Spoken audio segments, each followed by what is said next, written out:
Declaration అని చెప్పేసి కామారెడ్డి డిక్లరేషన్లో కొన్ని అంశాలు చెప్పుకుంటూ వచ్చిండ్రు. స్థానిక సంస్థల ఎన్నికలలో బీసీలకు 42% రిజర్వేషన్ కల్పిస్తాము, ఇది ప్రధానంగా చెప్పిండ్రు.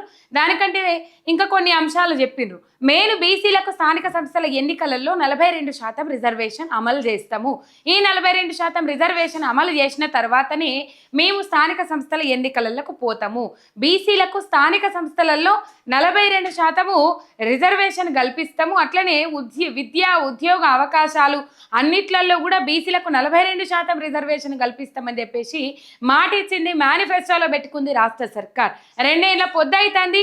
ఈ 2 ఏళ్ల పొద్దైన నేపథ్యంలో బీసీ సంఘాలలో పెద్ద ఎత్తున ఉద్యమం చేపట్టిండ్రు, పెద్ద ఎత్తున పోరాటం చేసిండ్రు, పెద్ద ఎత్తున ఒత్తిడి తీసుకొచ్చిండ్రు రాష్ట్ర సర్కార్ మీద.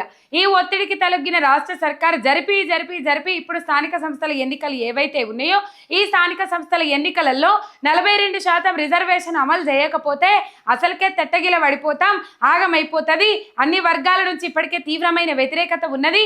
ఈ వ్యతిరేకతతోని పాటు బీసీలు ఎవరైతే దాదాపు ఎక్కువగా జనాభాలో ఎక్కువ శాతం ఉన్న బీసీ జనాభా నుంచి కూడా ఈ వ్యతిరేకత ఏర్పడితే ఇందులో ఉన్నోళ్ళు వ్యతిరేకత ఉన్నోళ్ళు వర్గాలు చాలా మంది ఉన్నారు. కాబట్టి రైతు భరోసా రానోళ్ళు, రైతు బంధు రానోళ్ళు, రుణమాఫీ కానోళ్ళు వీళ్ళందరూ చాలా మంది ఉన్నారు. కాబట్టి వీళ్ళందరితో పాటు అందులో బీసీలు ఉన్నారు. మళ్ళీ ఈ బీసీ కులగణన ఏదైతే ఉన్నదో 42% రిజర్వేషన్ ఇవ్వకపోతే ఆగమైపోతుంది కథ అని చెప్పేసి ఆలోచించిన సర్కార్ ఆర్డినెన్స్ ఏదైతే ఉన్నదో దాన్ని జారీ చేస్తాం, జీవో జారీ చేస్తామని చెప్పిండ్రు. కేంద్రానికి కూడా లేఖ రాసిండ్రు గవర్నర్ దగ్గర. చట్టంలో అది అసెంబ్లీలో బిల్ పాస్ చేసిన తర్వాత గవర్నర్ ఆమోదానికి పంపించిండ్రు. ఇప్పుడు మళ్ళీ రాష్ట్రపతి ఆమోదానికి పోవాల్సిన అవసరం ఉన్నది, రాష్ట్రపతి ఆమోదం తెలపాల్సిన అవసరం ఉన్నది. ఈ బీసీ 42% రిజర్వేషన్ పార్లమెంట్లో ఒక చట్టబద్ధత తీసుకొస్తే షెడ్యూల్ 9లో పెడితే ఇక దమ్ము ఎదిరించే దమ్ము ధైర్యం ఎవరికి ఉండదు. ఈ ఆర్డినెన్స్ ప్రకారం పోతే ఈ ఆర్డినెన్స్ ఏదైతే ఉన్నదో ఈ ఆర్డినెన్స్ ఒకనొక సందర్భాలలో ఇవి క్యాన్సల్ అయ్యే అవకాశాలు కూడా ఉంటాయి. ఎట్లా క్యాన్సల్ అయ్యే అవకాశాలు ఉంటాయి అని అంటే ఎవరైనా కోర్టుకు పోయి ఇది అది కలిపి మొత్తం 62% అవుతుంది, 63% అవుతుంది. కాబట్టి ఎవరైనా కోర్టుకు పోయి ఎవరైనా కేసులు వేస్తే ఇది ఈ ఆర్డినెన్స్ క్యాన్సల్ అయ్యే అవకాశం ఉంటుంది. ఈ పట్టణ ప్రాంతాలలో ఈజీగా అమలవుతుంది. మరి గ్రామీణ ప్రాంతాలలో ఏం పెడతారు, ఏం కథ, ఇవి ఏ విధంగా ముందరికి తీసుకుపోతారు, ఎట్లాంటి రూల్స్ నియమ నిబంధనలు పెడతారు ఆర్డినెన్స్లో అనేది బయటకు రావాల్సిన అవసరం ఉన్నది.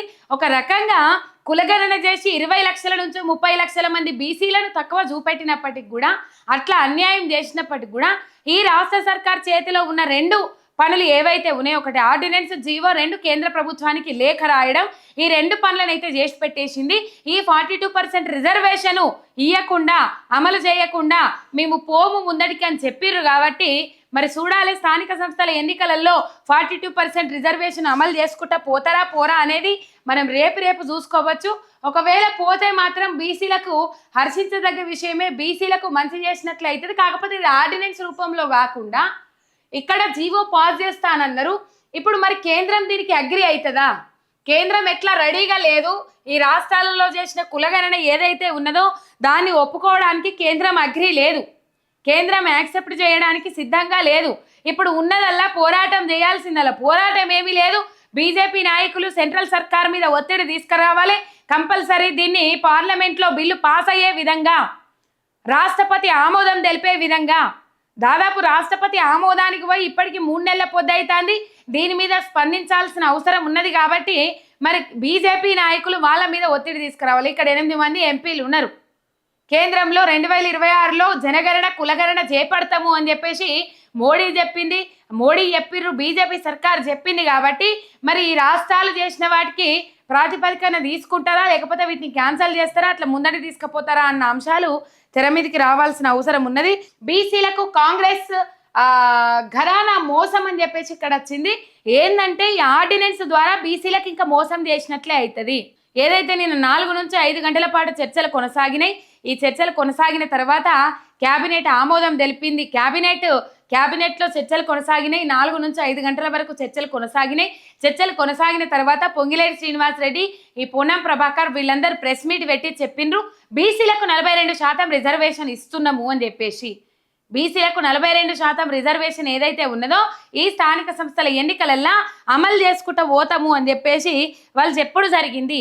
తర్వాత కొంతమంది సంబరాలు చేసుకున్నారు. ఇక మరి బీసీ నాయకుల నుంచి పెద్ద ఎత్తున స్పందన అయితే లేదు. రాష్ట్ర సర్కార్ చేతిలో ఏదైతే ఉన్నదో ఆ చేతిలో ఉన్నదాన్ని రాష్ట్ర సర్కార్ చేసి పడేసింది. ఇప్పుడు కొట్లాడాల్సింది ఏమీ లేదు. కాకపోతే బీజేపీ నాయకులు ఒత్తిడి తీసుకురావాలి, కేంద్రం మీద ఒత్తిడి తీసుకొచ్చి కేంద్రం మెడలు వంచి ఈ 42% రిజర్వేషన్ ఏదైతే ఉన్నదో అది పార్లమెంటులో ఆమోదం తెలిపే విధంగా, పార్లమెంట్లో బిల్లు పాస్ అయ్యే విధంగా ఒత్తిడి తీసుకొస్తే ఇంకా మన బీసీలను ఎవరు ముట్టుకోలేరు. వన్స్ బిల్లు పాస్ అయ్యి 9th షెడ్యూల్లో పెట్టిర్రంటే 9th షెడ్యూల్లో ఈ బీసీ రిజర్వేషన్ 42% రిజర్వేషన్ అంశాన్ని 9th షెడ్యూల్లో పెట్టిర్రంటే ఇంకా దాన్ని ముట్టుకోవడానికి లేదు, ఎవరు పట్టుకోవడానికి లేదు. దాని మీద ఎవరు ఎన్ని మాట్లాడినా అదంతా వృధానే అవుతుంది. ఇప్పుడు ఉన్నదంతా బీజేపీ అన్యాయం చేసినట్లయితుంది బీసీలకు. ఇప్పుడు బీజేపీ ఏం చేయాలంటే బీసీల మీద పాయిరం ఉన్నది, ప్రేమ ఉన్నది అని చెప్పేసి బీజేపీ వాళ్ళు బాగా మాట్లాడుకుంటారు కదా, లావు మాట్లాడతారు కదా. మొన్న కూడా బీసీలకు అధ్యక్ష పదవి, మేము అధికారంలోకి వస్తే బీసీలకే ముఖ్యమంత్రి పదవి ఇస్తామని చెప్పేసి నాలుక మడత పెట్టిర్రు, చేతులు ఎత్తేసిర్రు. అంటే అధికారంలోకి రాలేరు, కాకపోతే బీసీలకే అధ్యక్ష పదవి ఇస్తే. అంతకుముందు బండి సంజయ్కి బీసీ అధ్యక్ష పదవి ఉంటుండే, బీసీకి అధ్యక్ష పదవి ఉంటుండే. తర్వాత కిషన్ రెడ్డికి అప్పచెప్పిర్రు, ఆగా మేఘాల మీద బండి సంజయ్ని తీసేసి. కిషన్ రెడ్డి తర్వాత మళ్ళీ బీసీకే ఇస్తారేమో అని అనుకున్నారు. కానీ అనుకోని రీతిలా రామచంద్రరావుని తీసుకొచ్చి పెట్టిండ్రు. దాంట్లో చక్రం తిప్పింది తెలంగాణలో కాంగ్రెస్ అవుట్, బీజేపీ కూటమి ఇన్ననే వార్తలు కూడా తెర మీదకి వస్తా ఉన్నాయి. అది ప్రధానంగా మనకు కనబడతా ఉన్నది.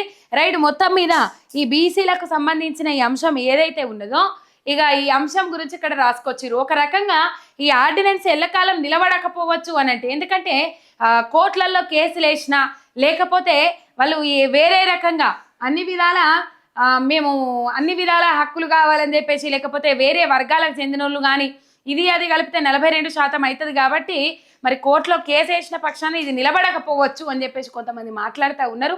ఇప్పుడు బీజేపీ వాళ్ళు కొన్ని మాట్లాడతారు, ముస్లింలను కూడా కలిపినరు కదా, దాంట్లో బీసీలలో ముస్లింలను కలిపిర్రాను కదా అని చెప్పేస్తే, మరి వీళ్ళు అక్కడ కేంద్రంలో తీసుకొచ్చిన దాంట్లో ఏడబ్ల్యూసీ ఏదో ఉంటుంది కదా, దాంట్లో దాదాపు 3% గుట్టు చప్పుడు కాకుండా ముస్లింలకు ఇస్తున్నారు కదా. మరి ఇందులో ముస్లింల సాకు చూపెట్టినప్పుడు దాంట్లో కూడా ఒక చట్టం తీసుకురావాలి కదా, ఒక ప్రాతిపదిక తీసుకురావాలి కదా. అంటే ఇందులో ముస్లింలు ఉన్నారని చెప్పేసి సాకు చూపెట్టినప్పుడు బీజేపీ నాయకులు అట్లా మాట్లాడితే నేను ఆ ముచ్చట చెప్తాను. రైట్, రాష్ట్రపతికి బిల్లును పంపి రాష్ట్రంలో ఆర్డినెన్స్ డ్రామా అని చెప్పేసి ఇక్కడ మరి ఆర్డినెన్స్ పాస్ చేయాలి, ఆర్డినెన్స్ విధి విధానాలు పాస్ చేయాలి, విధానాలు ఏముంటాయని అవి చెప్పాల్సిన అవసరం ఉన్నది. రాష్ట్ర సర్కార్ మీద జీవో పాస్ చేయాల్సిన అవసరం ఉన్నది. రైట్, ఇక్కడ 42% కోటాపై ఆర్డినెన్స్ క్యాబినెట్ నిర్ణయం చట్టపరంగా చెల్లుబాటు కాదని తెలిసి రేవంత్ సర్కార్ దులిపేసుకునే ప్రయత్నం, ఆర్డినెన్సే పరిష్కారం అయితే అసెంబ్లీ తీర్మానం ఎందుకు చేసిండ్రు బీసీ సంఘాలు, రాజ్యాంగ సవరణ సాధ్యపడదని తెలిసి ఏమార్చే ఎత్తుగడ, కోర్టుకు ఎవరు వెళ్ళినా బీఆర్ఎస్ వైపే వేలెత్తి చూపే పన్నాగం.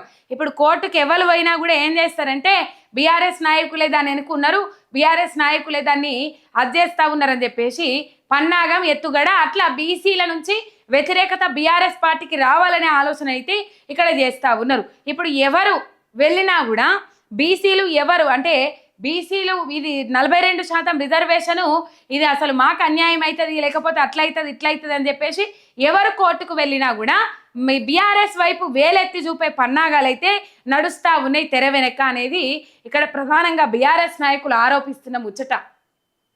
మార్చి 6 కల్లా నివేదిక సిద్ధమనడంపై అనుమానాలు ఎన్నో, వారంలోనే వండి వార్చిన రిపోర్టు విశ్వసనీయత ఎంత, బీసీల సంఖ్య తక్కువగా చూపారనే సర్కార్పై విమర్శలు, రాష్ట్రం చేపట్టిన కులగణన చెల్లబోదన్న కేంద్ర ప్రభుత్వం, అయినా డెడికేటెడ్ కమిషన్ రిపోర్టుకు కేబినెట్ ఆమోదం, ఇప్పటి వరకు నివేదికను ప్రజల ముందు ఉంచిన ప్రభుత్వం, రిజర్వేషన్ల ఎగవేతక, స్థానిక ఎన్నికలు తప్పించుకునేందుక, బాబు తరహా జిత్తులతో ఏమార్చుతున్న రేవంత్, బీసీ సంఘాల మండిపాటు ఆందోళనకు సమాయత్తమని చెప్పేసి ఇక్కడ వార్త చూస్తా ఉన్నాం.